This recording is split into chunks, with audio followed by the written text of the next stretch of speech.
Hello and Assalamu alaikum.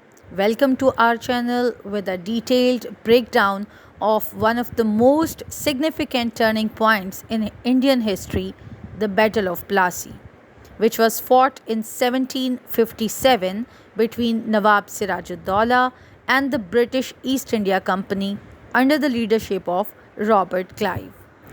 Let's start with the rise of the British East India Company in India. The British East India Company established its presence in India in the 17th century, primarily focused on trade in spices and textiles. Gradually, the company expanded its political influence, establishing alliances with local rulers and gaining control over territories. The company built up a strong military force, using its resources to exert control and expand its dominion over the subcontinent. Before starting the battle, let's have a brief intro of Nawab Sirajuddaulah as well as Robert Clive, as these two are the main characters of this battle. Sirajuddaulah was the Nawab of Bengal. He succeeded his grandfather Alivardi Khan in 1756.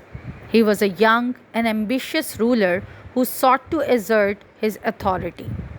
He was suspicious of the British East India Company's growing power and influence in Bengal. He viewed them as a threat to his sovereignty. In June 1756, his forces captured the British Fort William at Calcutta and imprisoned 64 British prisoners in a small, poorly ventilated room, leading to the deaths of 23 people. This event laid the groundwork for the upcoming conflict between the British and the Nawab's forces. There is a frequently asked exam question: who was Robert Clive? So, in this discussion, we'll explore who he was. Robert Clive was a brilliant strategist and military leader. He was tasked with recapturing Calcutta from Nawab of Bengal and securing British interest in Bengal. Clive forged an alliance with Mir Jafar, a very powerful general in Sirajuddaullah's army, by promising him the position of Nawab in exchange for support. Clive was driven by ambition to gain wealth and power for himself and the British East India Company, using any means to achieve his goal. The British forces at Plassey were well equipped and had a significant advantage in terms of firepower and training. Battle of Plassey started on June 23, 1757, where the two armies faced each other. The Nawab's forces greatly outnumbered the British, but the key factor was betrayal. Mir Jafar, as earlier discussed, one of Siraj's commander, had secretly aligned with the British, agreeing to withhold his troops from the battle in exchange for being made the Nawab or the new Nawab of Bengal. This betrayal led to a swift British victory.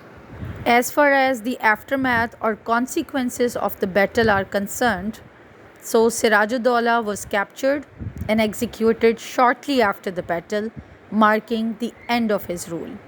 Mir Jafar became the new puppet ruler of Bengal under the control of the British East India Company. The Battle of Plassey cemented the British East India Company's control over Bengal, paving the way for the expansion of its influence across India. Robert Clive was highly awarded after the Battle of Plassey. His success at Plassey significantly elevated his status both in India as well as in Britain. There were some long-term impacts of this battle. Number one was the political dominance. The Battle of Plassey marked the beginning of British dominance in India, paving the way for the British Raj, which lasted for almost 2 centuries. Economic exploitation. The British exploited India's resources and labor, leading to economic drain and contributing to poverty and inequality.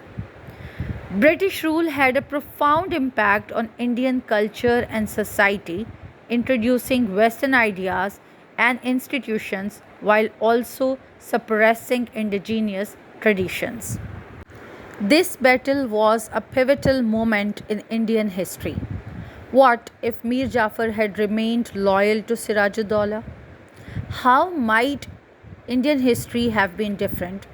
Let us know your thoughts in the comments. Don't forget to like, comment, subscribe, and share this video for more historical content. Thank you so much.